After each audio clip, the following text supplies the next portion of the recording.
านเจ้าแขวงสวรรณเขตพบปะพนักงานลักแรง2เมืองพลานไซและเมืองส้นหนองบุรีเพื่อสุขยู่การพัฒนาเศรษฐกิจสังคมเพื่อเป็นการกระตุ้นสุขยู่และซี่นำการพัฒนาเศรษฐกิจสังคมภายในเมืองให้นับมือหังมีและเข้มแข็งโดยเฉพาะการจัดตั้งผันขยายเนื้อในกองประชุมใหญ่ครั้งที่4ขององค์คณะผักเมืองพลานไซและครั้งที่5ของเมืองส้นหนองบุรีให้สำเร็จเทื่อละก้าวในวันที่23มิถุนายนปี 2015 นี้ท่านดร.สุพันธ์แก้วมีไซเลขาคณะบริหารงานผักแขวงเจ้าแขวงสวรรณเขตพร้อมคณะโดยมีบรรดาทานหัวหน้าหรือห้องหัวหน้าแผนกการต่างๆอ้อมข้างแขวงได้ลงไปพบปะโอ้ลมกับพนักงานการนำลักแรงของ2เมืองดังกล่าวสำหรับอยู่แต่ละเมืองแมนได้ฟังการรายงานสภาพการพัฒนาเศรษฐกิจสังคมภายในเมืองจากทานเจ้าเมืองซึ่งมีทั้งด้านดีที่พ้นเด่นด้านโยโทที่ต้องได้ร่วมกันแก้ไขรวมทั้งขอสะดวกขอยุ่งยากแผนพัฒนาในตนา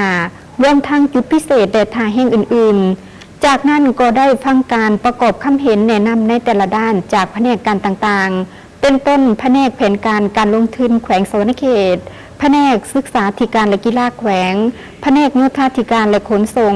แผนกการเงินแผนกกสิกรรมป่าไม้และอื่นๆในการอบรมทานเจ้าแขวงสวรรณเขตได้แสดงความยงยอสมเสยต่อผลสำเร็จในระยะที่ผ่านมาโดยเฉพาะการจะตั้งปฏิบัติมาตีกองประชุมใหญ่ขันของตนซึ่งเป็นการประกอบส่วนเหตุให้แขวงได้มีการพัฒนาโดยอยู่เมืองพลานไซแมนได้เน้นให้มีการนำไส้ถ่ายแห้งให้เกิดประโยชน์สูงสุดโดยเฉพาะมีเส้นทางเลข9ผ่านก็ต้องให้เป็นจุดบริการหลายอย่างจากนั้นก็ต้องสุขยู่ส่งเสริมขยายมุ่งเสื้อดูมันขยันเพียรของประชาชนเข้าในการปลูกฝังเลี้ยงสัตว์เพื่อเป็นสินค้าเพราะยังมีเนื้อที่กว้างขวางแต่อันสำคัญต้องมีการจัดตั้งแบ่งงานในขณะนำขององค์คณะผักเมืองให้ละเอียดและสอดคล้องในแต่ละขมเขตเวียกงานส่วนอยู่หากฐานก็ต้องได้ปรับปรุงให้มีความเข้มแข็งกวดการเคลื่อนไหวของหน่วยผักอยู่ขันบ้านมีการนำพาที่เข้มแข็งแนวใด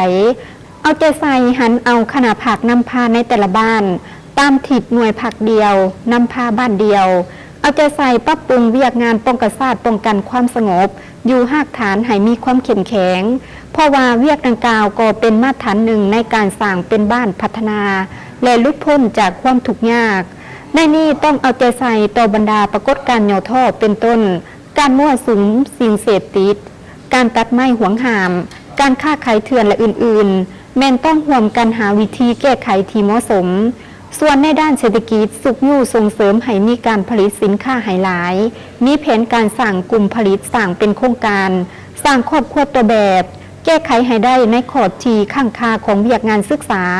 สาธารณสุขและเวียกวัฒนธรรมสังคมต่างๆให้มีการหันเปลี่ยนใหม่อย่างตั้งหน้า